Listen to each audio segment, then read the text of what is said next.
Dulu BUMN beli dari siapa? Saya tanya, beli dari siapa? Hampir semua tidak beli, hampir semua itu adalah milik perusahaan Belanda.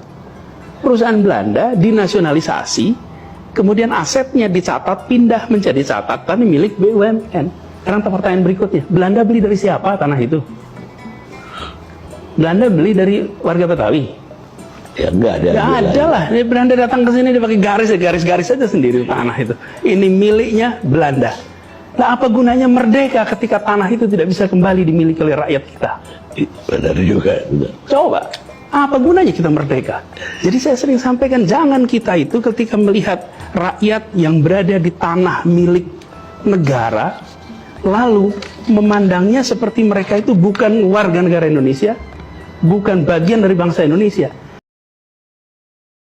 Dulu BUMN beli dari siapa? Saya tanya, beli dari siapa?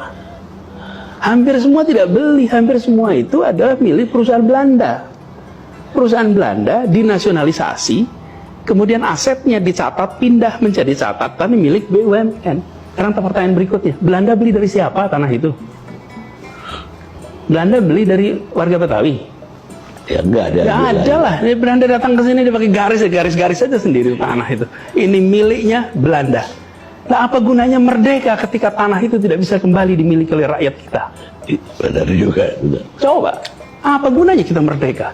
Jadi saya sering sampaikan, jangan kita itu ketika melihat rakyat yang berada di tanah milik negara, lalu memandangnya seperti mereka itu bukan warga negara Indonesia, bukan bagian dari bangsa Indonesia. Dulu BUMN beli dari siapa? Saya tanya, beli dari siapa? Hampir semua tidak beli, hampir semua itu adalah milik perusahaan Belanda. Perusahaan Belanda dinasionalisasi, kemudian asetnya dicatat, pindah menjadi catatan milik BUMN. Sekarang pertanyaan berikutnya, Belanda beli dari siapa tanah itu? Belanda beli dari warga Betawi? Ya enggak ada lah. Belanda datang ke sini dia pakai garis aja sendiri tanah itu. Ini miliknya Belanda. Nah, apa gunanya merdeka ketika tanah itu tidak bisa kembali dimiliki oleh rakyat kita? Benar juga. Coba, apa gunanya kita merdeka? Jadi saya sering sampaikan, jangan kita itu ketika melihat rakyat yang berada di tanah milik negara, lalu memandangnya seperti mereka itu bukan warga negara Indonesia, bukan bagian dari bangsa Indonesia.